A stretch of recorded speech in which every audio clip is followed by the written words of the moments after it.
Jumat 9 Oktober 1998 petang, ada panggilan telepon di kantor Institut Sosial Jakarta di Cawang, Jakarta Timur. Penelpon adalah seorang perempuan, panik mencari Sandiawan Sumarti, pimpinan lembaga itu. Kepada Sandiawan, perempuan itu mengatakan anaknya telah dibunuh dan Sandiawan diminta datang. Tanpa buang waktu, Sandiawan beserta sopir dan seorang wartawan menuju TKP di kawasan Sumur Batu, Jakarta Pusat. Perjalanan mobil 13,5 km itu membutuhkan waktu sekitar 25 menit. Sampai di lokasi, Sandiawan melihat bekas-bekas darah yang menempel di beberapa tempat.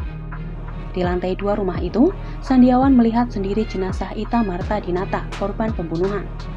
Posisi korban telentang tanpa busana, ada beberapa luka tusukan di dada dan sayatan di leher. Sandiawan rupanya datang cukup cepat sehingga sempat melihat korban.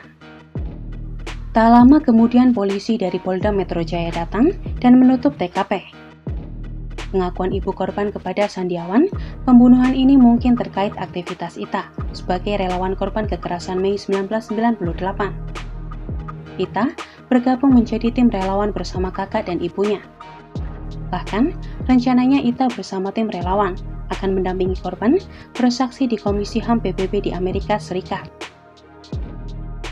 Ita Marta Dinata, berusia 18 tahun, adalah siswa kelas 3 di SMA Sekolah Katolik Paskalis Kemayoran. Sehari-hari, Ita gadis biasa-biasa saja, malah cenderung pemalu. Dia juga jarang bergaul, sehari-hari lebih banyak membaca komik Jepang di kamarnya. Keterlibatan Ita di dalam tim relawan sebenarnya bukan tanpa resiko. Menurut cerita Sandiawan, banyak teror kepada tim relawan sehari-hari. Kasus Ita akhirnya menjadi pemberitaan nasional karena dianggap sebagai bentuk teror terhadap tim relawan. Beberapa tokoh nasional seperti Gus Dur dan Sarwono Kusumaatmadja menyesali peristiwa ini.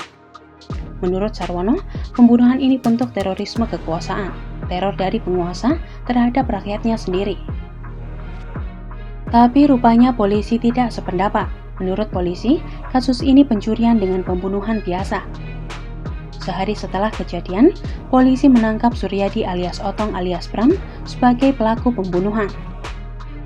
Suryadi berusia 22 tahun, tetangga sebelah rumah korban. Dalam versi polisi, Suryadi mencuri karena membutuhkan uang untuk membayar utang ayahnya sebesar 1,5 juta.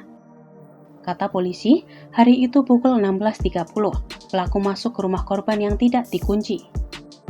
Tetapi di dalam rumah pelaku diperkoki korban yang ternyata ada di rumah. Karena korban berteriak-teriak, pelaku panik kemudian membunuhnya. Setelah itu, pelaku mengunci pintu dari luar dan membuang kunci serta pisau di selokan. Pelaku kemudian sempat 2 hari kabur ke Bogor. Kasus Ita menjadi pemberitaan ramai di media massa berhari-hari, banyak pro dan kontra. Situasi itu rupanya begitu menekan keluarga Leo Haryono, ayah Ita. Sampai suatu kali di depan wartawan, mereka mencabut pengakuan kalau mereka tim relawan. Setelah memberi pernyataan, keluarga itu lalu pergi meninggalkan Jakarta dan bisnisnya begitu saja. Baru beberapa bulan kemudian, keluarga itu muncul kembali, kabarnya setelah ditolak menjadi warga negara Singapura. Keluarga ini sempat menemui Sandiawan dan meminta maaf karena terpaksa berbohong di depan wartawan. Semua itu semata-mata demi keselamatan diri mereka. Dengan tertangkapnya Suryadi, kasus ini dianggap selesai. Namun bagi Sandiawan, masih banyak kejanggalan yang menjadi misteri sampai hari ini.